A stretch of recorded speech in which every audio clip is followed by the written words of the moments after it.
Hey, you. Welcome back to the channel. And today, want to talk Andrew Yang and how the Trump base, the Trump supporters many of them are starting to now see Andrew Yang as their selection for president of the United States. And so this is quite interesting and very surprising that we are starting. I first witnessed it myself in some of my own threads where Trump supporters would just come out and they would say that they really like Andrew Yang and were interested in supporting him. And I didn't think much about it at first. I thought, well, maybe this is just something that is an isolated situation. Some people upset about Trump maybe not fulfilling some of the promises that originally they hoped he would. But then as I kind of stumbled upon a recent interview with Richard Spencer, I began to think, well, you know what? This might be a little bit more serious than I thought. So let's talk about who Richard Spencer is. Probably some of you know of him. He is an American white supremacist. He is president of the National Policy Institute, a white supremacist think tank, as well as the Washington Summit Publishers. Spencer rejects the label of white supremacist and considers himself a white nationalist, white identitarian, and the equivalent of a Zionist for white people. Spencer created the term alt-right. So, yes, he's the founder of the alt-right, which he considers a movement about white identity.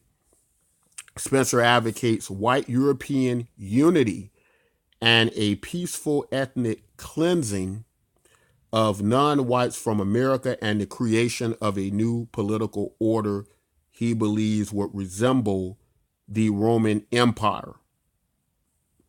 So, in this recent interview I was watching with Richard Spencer, I was surprised to find out he greatly supported Andrew Yang. Excuse me. So I tried to get a little bit to the bottom of why, he would present Andrew Yang.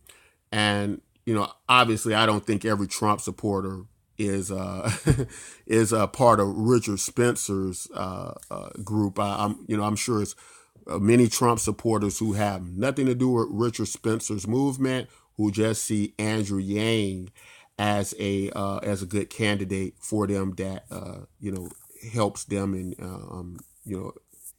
serves their needs as a president.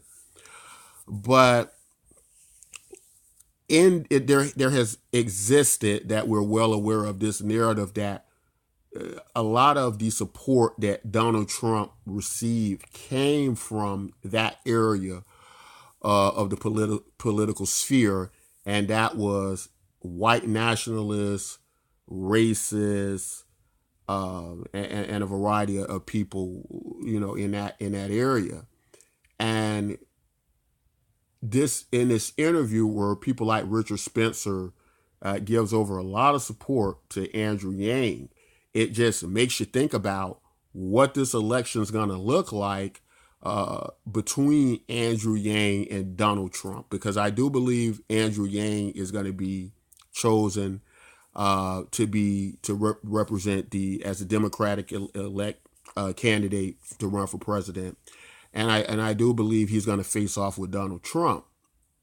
But it's just going to be very interesting to see that so much of Trump's base is moving over to Andrew Yang. Whether it be failed campaign promises they believe. In the interview, I'll leave a link to it. You get a big picture of why Richard Spencer is making the move over to Andrew Yang, and what they think it is exactly Andrew Yang can do for them. But looking at some statistics, it's kind of interesting to think about. There are a lot of people in America who go well, this universal basic income idea, this platform is a bad idea.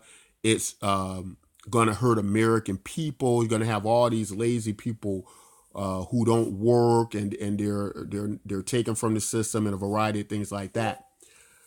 But in kind of contrasting that with Richard Spencer's idea of white supremacy and him wanting to just bring up the white population to make them better, and he's talking about the $1,000 per month, that it can help all of them. When I really look at the statistics in America, the real stats, it's saying something like white families. There are about over 17 million white families that live below the poverty line. And that overshadows every other group. More than half, I think African Americans ranking about 9 million after that. And whereas, that's all based on ratios, it's still 17 million people. It's still a lot of people in poverty, right? It's still a great deal of people. And those people, they aren't going to really resonate with the ideas of, that, they feel like they're being treated great in America and that there's so much opportunity. Evidently not. They're not going to feel that way. So they're going to be moving more towards messages like Richard Spencer message about what Andrew Yang can do for them and a variety of things.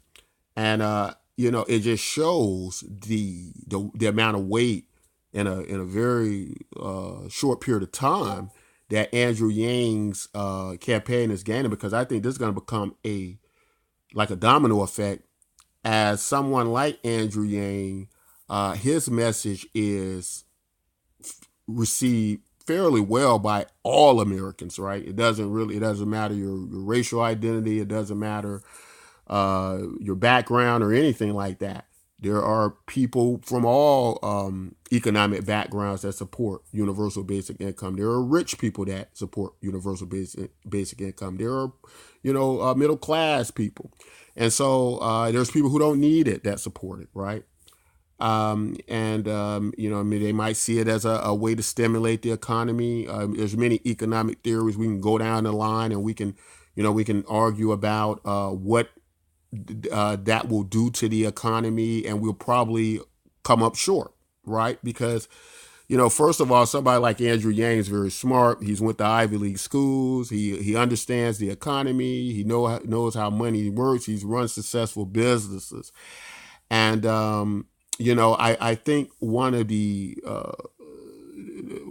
thing that gets missed a lot, especially from people who comment about Andrew Yang who doesn't know what he's talking about. Well, of course, that would be a ridiculous notion for people to make a statement about Andrew Yang not understanding the economy and not knowing what he's talking about, right?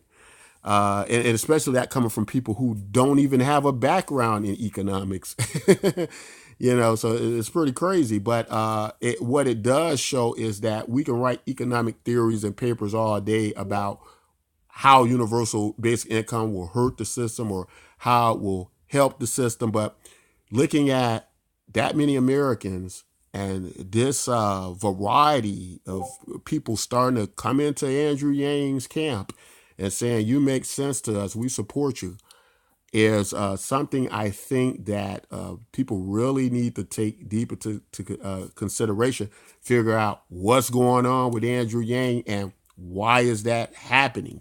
And I think people like Donald Trump, it's getting real hard now for him to find his base. Now, I think during the Richard Spencer's interview, he did mention some things like, well, a lot of Trump supporters were older white Americans. And he went on to say something like many of which who've died since he was elected.